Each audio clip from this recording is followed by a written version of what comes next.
ನಮಸ್ಕಾರ. ಇದು ಕಿರುಗಾವಲು ಅಂತ ಅಂದ್ರೆ ಇದು ಕಿರುಗಾವಲು ಅಲ್ಲ, ಕಿರುಕಾವಲು ಅಂದ್ರೆ ಏನು ಟಿಪ್ಪು ಸುಲ್ತಾನ್ ಕಾಲದಲ್ಲಿ ಇದು ನಮ್ಮಲ್ಲಿ ಒಂದು ಸುಲ್ತಾನ್ ರೋಡ್ ಅಂತ ಹೋಗುತ್ತೆ. ಟಿಪ್ಪು ಸುಲ್ತಾನ್ ಕಾಲದಲ್ಲಿ ಬ್ರಿಟಿಷರು ಇರ್ಬೋದು, ನಿಜಾಮ್ರು ಇರ್ಬೋದು, ಬೆಂಗಳೂರು ಕಡೆಯಿಂದ ಶ್ರೀರಂಗಪಟ್ಟಣಕ್ಕೆ ಆಕ್ರಮಣ ಮಾಡಕ್ ಬಂದ್ರೆ ಒಂದು ಕಿರುಕಾವಲನ್ನ ಇಟ್ಟಿದ್ರು. ಅಲ್ಲಿದ್ದಂತಹ ಸೈನಿಕರಿಗೆ ಅವರು ಬೇರೆ ಬೇರೆ ದೇಶದಿಂದ ಮಾವಿನ ಗಿಡಗಳನ್ನ ತರಿಸಿ ಕೊಟ್ಟು ಅಲ್ಲನ್ನ ಬೆಳೆಸಿದ್ರು. ಹಾಗಾಗಿ ಇಲ್ಲಿ ಸುಮಾರು ಒಂದು 5 ಕಿಲೋಮೀಟರ್ ರೇಡಿಯಸ್ ಅಲ್ಲಿ ಎಲ್ಲಾ ಮಾವಿನ ಮರಗಳೇ ಇತ್ತು.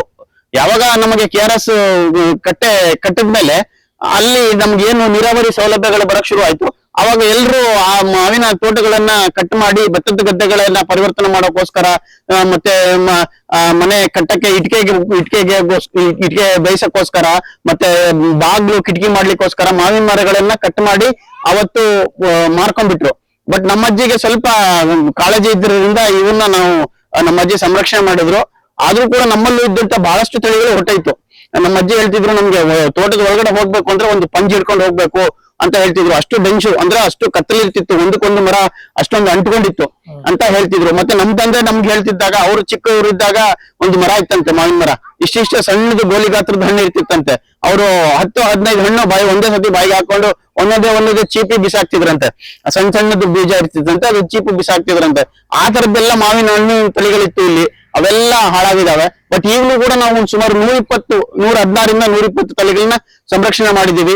ಇದೇನು ನೀವು ನೋಡ್ತಾ ಇದ್ದೀರಿ, ಇದು ಕವಾ ಪಸಂದ್ ಅಂತ, ಅದು ಜಮಾಲ್ ಅಂತ, ಅದು ಲಾಲ್ ಪಸಂದ್ ಅಂತ, ಅದು ಚೋಟು ಅಂತ, ಈ ತರ ವೈವಿಧ್ಯವಾದ. ಆಮೇಲೆ ನಿಮ್ಗೆ ಇಲ್ಲಿ ಮೋಸಂಬಿ ಟೇಸ್ಟ್ ಇರುವಂತದ್ದು ಮಾವಿನ ಹಣ್ಣಿದೆ. ಸೇಮ್ ನೀವು ಮೋಸಂಬಿ ಏನು ಸ್ಮೆಲ್ ಬರುತ್ತೆ, ಆ ಸ್ಮೆಲ್ ಮತ್ತೆ ಜ್ಯೂಸ್ ಮಾಡಿ ಮಡಿಬಿಟ್ರೆ ನಮ್ಮ ಮೋಸಂಬಿ ಕಾಮ್ ಅಂತ ಇದೆ ಅದ್ರ ಹೆಸರು, ಅದ್ರದ್ದು ಮತ್ತೆ ಮೋಸಂಬಿ ಹಣ್ಣಿಂದು ಮಾಡಿ ಇಟ್ಬಿಟ್ರು ನಿಮ್ಗೆ ಕಂಡುಹಿಡಿಯಕ್ಕೆ ಆಗಲ್ಲ ಯಾವ್ದು ಮೋಸಂಬಿ ಹಣ್ಣಿಂದು ಯಾವ್ದು ಮಾವಿನ ಹಣ್ಣಿಂದು ಅಂತ. ಅಷ್ಟು ಒಂದು ಹೋಲಿಕೆ ಇದೆ. ಆಮೇಲೆ ನೋಡ್ಲಿಕ್ಕೆ ಒಂದು ಸೇಬಿನ ಆಕಾರದ್ದಿದೆ, ಸೇಬ್ ಕಾಮ್ ಅಂತ. ಆಮೇಲೆ ಇನ್ನೊಂದು ಫಿಕಾಮ್ ಅಂತ ಇದೆ. ಫಿಕಾಮ್ ಅಂತಂದ್ರೆ ಶುಗರ್ಲೆಸ್. ಅದನ್ನ ನಾವು HR ಅಲ್ಲೂ ಕೂಡ ಅದು ಅನಾಲಿಸಿಸ್ ಮಾಡಿಸಿದೀವಿ, ಅದರಲ್ಲಿ ಗ್ಲೂಕೋಸ್ ಕಂಟೆಂಟ್ ಇಲ್ಲ. ಹಾಗಾಗಿ ನನ್ನ ಅಭಿಪ್ರಾಯದಲ್ಲಿ ದೇವ್ರಿಗೆ ಗೊತ್ತಿತ್ತು ಅನ್ಸುತ್ತೆ, ಸಕ್ಕರೆ ಕಾಯಿಲೆನವ್ರಿಗೆ ಹಣ್ಣು ಬೇಕಾಗುತ್ತೆ ಅನ್ಕೊಂಡು ಅವನು ದೇವ್ರು ಆಗ್ಲೇ ಸೃಷ್ಟಿ ಮಾಡಿದಾನೆ ಶುಗರ್ ಫ್ರೀ ಮ್ಯಾಂಗೋನ.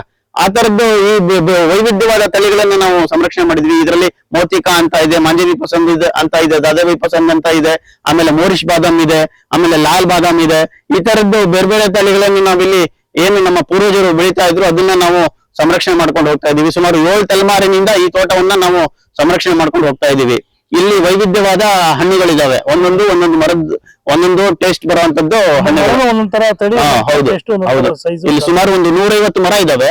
150 ಮರದಲ್ಲಿ ನೀವು 116 ವೆರೈಟಿಗಳಿದಾವೆ, ದೊಡ್ಡದು. ಅಲ್ಲಿ ಒಂದು ಮರದ್ದಿಲ್ಲ. ಅದ್ರ 150-120 ಮರ ಏನಿದೆ ಅದು ಎಲ್ಲ ಹಳೆ ಮರ. ಒಂದು 30 ಇದಾವೆ ಹೊಸದು ನಾವು ಹಾಕಿರುವಂತದ್ದು. ಈ ಬಾದಾಮಿ ಇರ್ಬೋದು, ಸೇಂದೂರ ಇರ್ಬೋದು, ಅವನ್ನ ಒಂದಷ್ಟು ಹಾಕೊಂಡಿದೀವಿ ನಾವು. ಒಂದು 30 ಮರ ಹಾಕಿದೀವಿ. ಇನ್ನು ಮಿಕ್ಕದೆಲ್ಲ ಹಳೆ ಕಾಲದ ಮರಗಳೇ. ಅದು ನೀವು ಒಂದು ಜೀರಿಗೆ ಸ್ಮೆಲ್ ಬರುವಂತದ್ದು, ಅಪ್ಪೆ ಮಿಡಿ ಇರುವಂತದ್ದು, ಗೊಂಚಲಾಗಿ ಬಿಡುವಂತದ್ದು, ಈ ತರದ್ದು ವೈವಿಧ್ಯವಾದ ಹಣ್ಣುಗಳು ಇಲ್ಲಿ ನಿಮ್ಗೆ ನೋಡ್ಲಿಕ್ಕೆ ಸಿಗುತ್ತೆ. ಇದು ಕವಾ ಪಸಂದ್ ಸರ್, ಏನಾಗುತ್ತೆ ಇದು ನಾವು ಚಿಕ್ಕವರಿದ್ದಾಗ ಮತ್ತೆ ನಮ್ಗೆ ಏನು ಈ ಕವಾ ಪಸಂದ್ ಅಂತ ಗೊತ್ತಾಯ್ತು ಹೆಂಗೆ ಅಂತ ಅಂದ್ರೆ, ಇದು ಹಣ್ಣಾಗೋ ಬರೋ ಟೈಮಲ್ಲಿ ಎಲ್ಲಾ ಕಾಗೆಗಳು ಬಂದು ಇದನ್ನ ತಿನ್ನಕ್ ಶುರು ಮಾಡ್ತವೆ. ನಾವು ನೋಡ್ತಿದ್ವಿ ಚಿಕ್ಕದವರಿದ್ದಾಗ. ಈಗ ಕಾಗೆ ಹುಡ್ಕಾಡಿದ್ರು ಕಾಗೆ ಎಲ್ಲೂ ಸಿಗಲ್ಲ ನಮ್ಗೆ. ಅದೇನ್ ಕಾರಣ ಗೊತ್ತಿಲ್ಲ. ಏನು ಈ ಪ್ರಕೃತಿ ವೈಪರೀತ್ಯವೋ ಅಥವಾ ಈ ಟವರ್ಗಳು ಹಾಕ್ತಾ ಇರೋದ್ರಿಂದನೂ ಗೊತ್ತಿಲ್ಲ.